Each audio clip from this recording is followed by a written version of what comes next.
Well, what have I been up to? A little bit of an update from my January video, I think it was, where I highlighted a bit of a hobby pursuit that I'm looking at. Well, not looking at, I'm fully engaged now. So I've been making up this rig. Basically, it's a Rocket Dyno for our homemade rocket motors. I have taken some inspiration from a few other YouTubers, namely our mate over at Elemental Maker. Geez, he makes me laugh. But this is probably a little bit of that, and plus some refinements in the code and bits and pieces. The only real difference to the mechanical setup, I guess, is a remote control. So I can initiate the ignition sequence and data capture completely remotely, probably up to 100 meters away, I guess. But for the type of motors I'll be using at the moment, which is, I'm starting out with sorbitol and the good old fertilizer. Enough said. You'll probably get my drift. I'm looking just to make sure that I've got the rig all set up. It's still currently in draft format as far as mounting. All these little devices and modules will be eventually screwed to this, this board. I've tidied up the code, taken some stuff out, put some stuff in, just to suit my vision, at least, in this project. So I'll throw on the unit now, and we'll go through the boot sequence of the Arduino. It's just a nano. There we go. We've got our standby. I'll just put this roll of solder on here just to show you that it's actually taking readings in standby mode. Take that off. And then using the remote, just button A here, it's on the A channel. We can click and you can see that the message changes. We go into a T minus countdown. It's only 10 seconds, gives you enough time to get the hell out of here.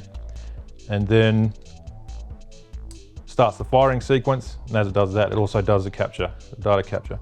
The data stream does come out of the serial port, the USB to the PC. I am planning on adding an SD card to capture the data locally, and then I don't have to have a laptop tethered to this unit during a fire. Then we can download it into the laptop and do our graphing and get our rocket profile, or thrust profile, I guess. Everything's measured in grams, none of this third world units, so we can translate that to grams over the amount of thrust in grams over time. I am gonna make sure the data capture does capture in seconds rather than samples. I did see some code out there that the time domain is in samples or microseconds, but it's not really translatable easily unless you do some math. So I'm trying to fajiggle the code a little bit to make sure that we can get relatable data. So seconds versus grams over time, and then we can graph that easily and understand it. So yeah, I'll pop over to my other bench and show you what I've been doing there. Okay, basically this is the code I've sort of tidied up. It's a bit of everything I've pulled from different sources over the internet. It's loosely based on the code from, was it Nick Sequino? Yeah, about 2015, but I've gone through and modernized it as far as using the LCD based on I2C, taking out some of the stuff that I don't really want to see in there and just tidying up the code, adding a bit more commentary, just for my sake more than anything else. All it is basically making sure that the libraries that the original code was written for, or written to I should say, have been updated since and has broken this original code because of those libraries. And I think in the beginning, the original code didn't state what version those libraries were. And since they've been updated, inevitably it can break the code, and then you'll have to sort of make minor changes.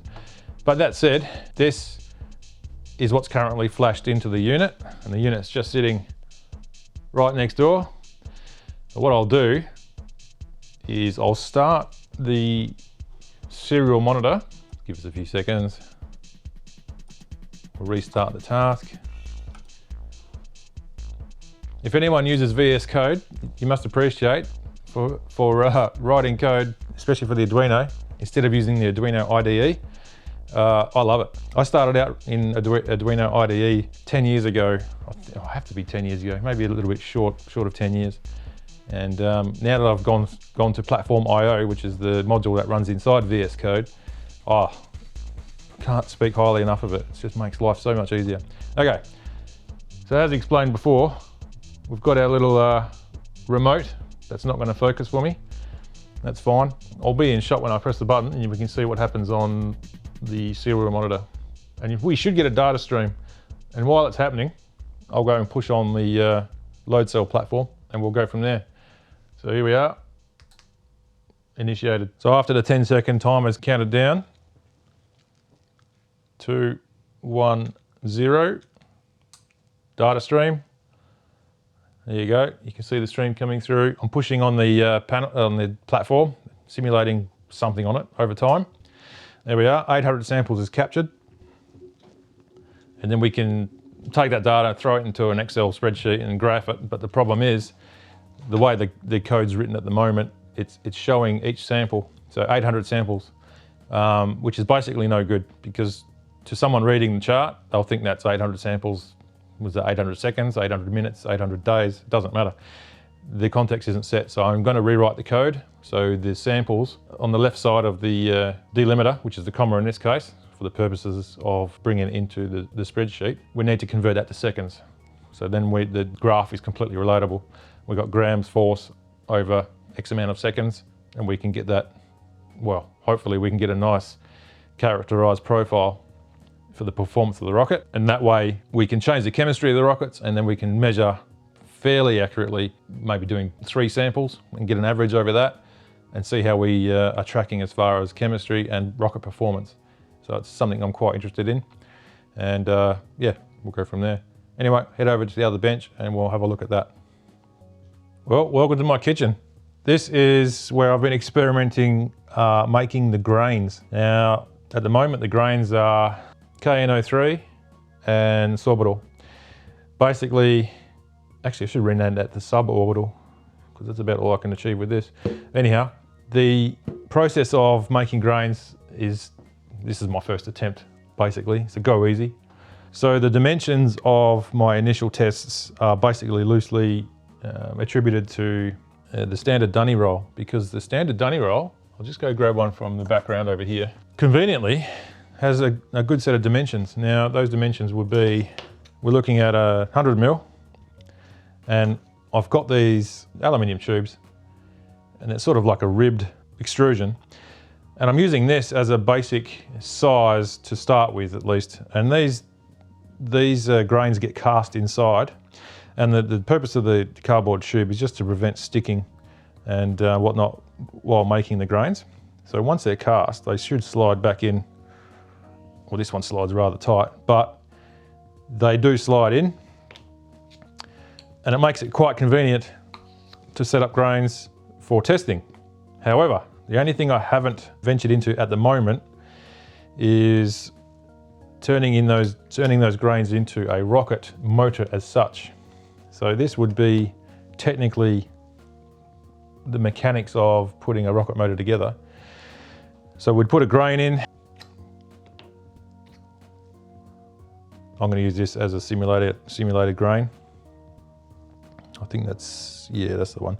So pretend this is just an ABS tube that I printed, a very thin wall, and we're using that to, it's probably my end game. I'm going to be using these as the grains because the ABS itself can become fuel, I guess. That's going to be part of the experiment. But anyway, we're going to set up the grain in the tube. You can pretend that's going in there. Bottom's out in the back cap here.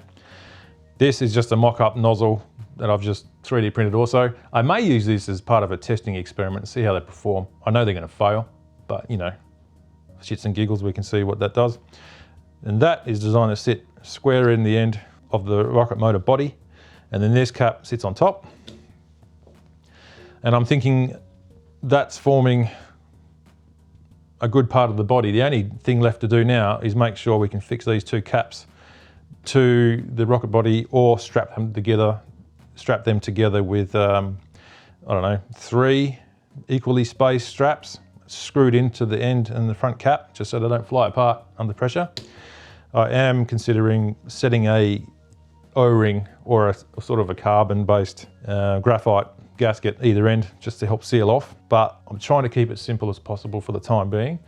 I do have a stick of graphite to make graphite nozzles, which is going to, in this case, it's going to be the end game. So that is probably a reasonable mock-up of what the test motor is going to look like, and which will be fixed to the Rocket Dyno, and we can test our different, formulations. So basically starting with a 65-35 split, finely ground, as you can see, it's been ground in a blender to a really fine powder. Then both mixes go into this combining jar, which gets reasonably well shook and reasonably mixed. And then we tip that into our induction cooker, because this is great for controlling the amount of heat. So the lowest setting, I think it's about 150 degrees, and that makes it really controllable for making sure we get our good mix. And then we start loading our grains. So the only, I do have to finesse how I load the grains, because they look like little mini abortions at the moment. Over the back here, I've printed off some really rough looking ABS, thin-walled grain casings, I guess.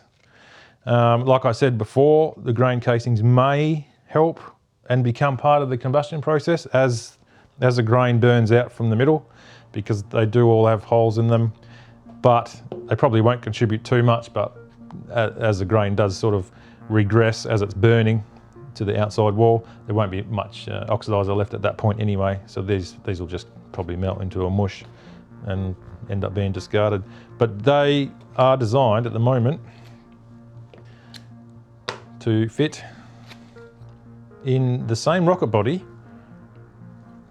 when I form the grains. So what happens is this goes into the base of the rocket body, and then you can see, if I just push that up a little bit more, this is the former for the center hole, goes in the bottom of the rocket motor like that.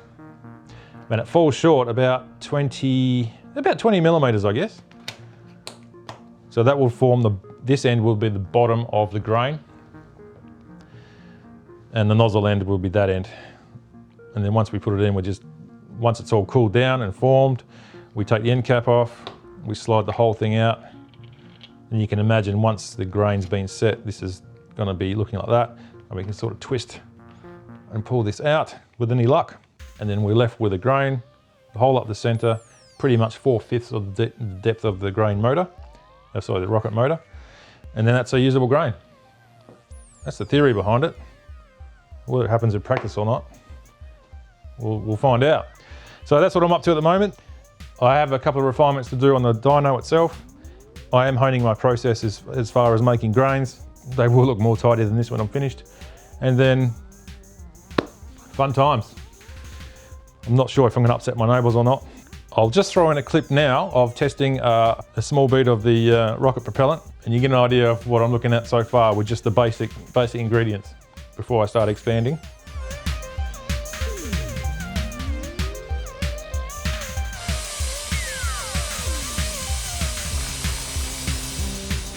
So there you have it, small update. True to my word, I'm keen to keep exploring this venture. I'm not going to go as crazy as, well, when I say as crazy, but as full on as Tech Ingredients, because I've drawn some of my interest from their videos. Might I add, primo videos, by the way. I'm certainly not going to deliver a video to that standard, but I'm just going to document my journey for anyone else that wants to try this at a hobby level. I'm certainly no expert, but I'm learning lots. And that's the main thing. Hope you enjoy this video and stay tuned, because more of this stuff to come. Thanks for watching.